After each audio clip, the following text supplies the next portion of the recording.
This is the third in a series of 10 modules all about social enterprise. This module is looking at aims and objectives. The aim of this module is to support the learner in identifying what constitutes aims and objectives for a social enterprise and to facilitate the exploration of the learner's immediate and wider work context in order to promote professional development. By the end of this session, the learner will be able to identify the difference between aims and objectives, understand the importance of having carefully developed aims and objectives to support the development of social enterprise, and appreciate how aims and objectives are best implemented. What are aims? Aims are common statements concerning the overall goals of a social enterprise. Aims can be considered to be the changes that our social enterprise hopes to achieve as a result of its work. Aims are simple and broad statements of intent that describe what an organisation wants to achieve. In general, organisations tend to have one overarching main aim, but some social enterprises will have a series of specific aims, which will help to give clarity and explain the main aim in greater depth. Generally, the aims will be included in the governance documents of the enterprise.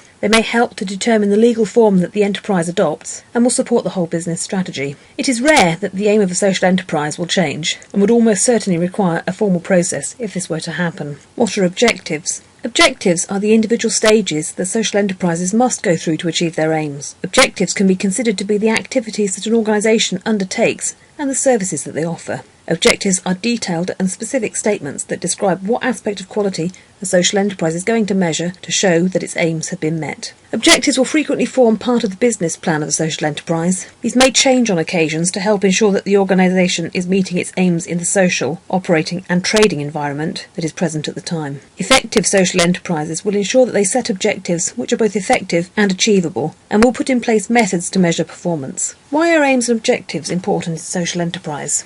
They give strategic definition, they create focus, they inform how you will get there, they provide clarity and understanding, they support communication and motivation, and they demonstrate added value. Aims and objectives can help a social enterprise to define where they want to be strategically and how they're going to get there in practical terms. They allow the team behind the enterprise not only to understand, but to communicate clearly and effectively the purpose of the business. Fitting it all together.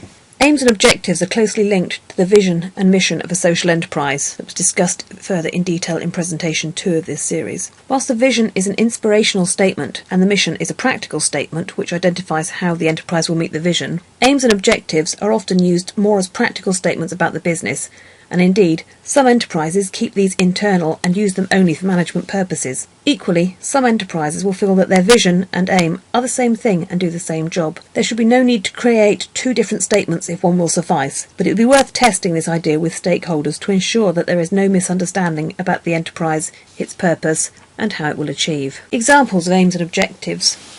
If we take Divine Chocolate, the overall strategic aim of Divine Chocolate Limited is to improve the livelihood of smaller cocoa producers in West Africa by establishing their own dynamic branded proposition in the UK chocolate market, thus putting them higher up the value chain. The stated objectives are to take a quality and affordable range of fair trade chocolate into the UK mainstream market, to pay a fair trade price for all of the cocoa used in the chocolate sold, to raise the awareness of fair trade issues among UK retailers and consumers of all age groups, to be highly visible and vocal in the chocolate sector and thereby act as a catalyst for change, and to be the leading fair trade chocolate company. The aim of the Kindling Trust is to be a catalyst for social change. The objectives to support this aim are to establish a centre for social change and to develop an influential profile through strengthening the voice of progressive ideas and projects and taking strategic action for change.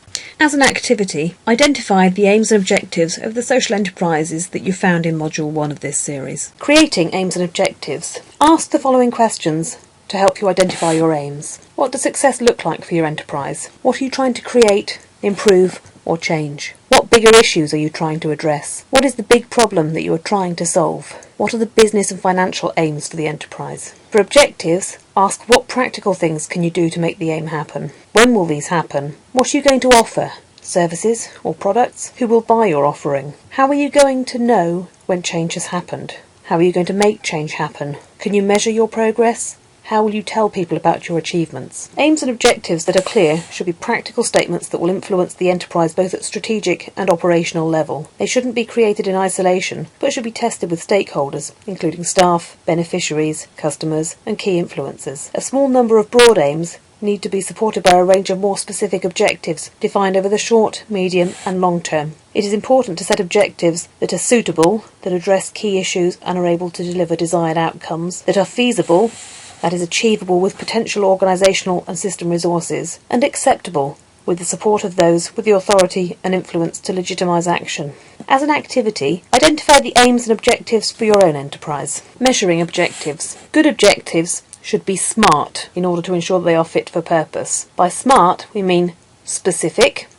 It should be possible to determine when an objective has been achieved by making it as definite as possible. Measurable. It should be possible to measure when an objective has been reached. Attainable. It must be possible to achieve the objective. Relevant. The objectives should form part of the overall aim of the enterprise. And timely. The objective should be achieved within a specific period of time. Recently, some people have been making SMART objectives smarter, with E standing for evaluated and R standing for reviewed, whilst others use SMARTs, with the second S being for sustainable. The key for objectives is to be specific and measurable.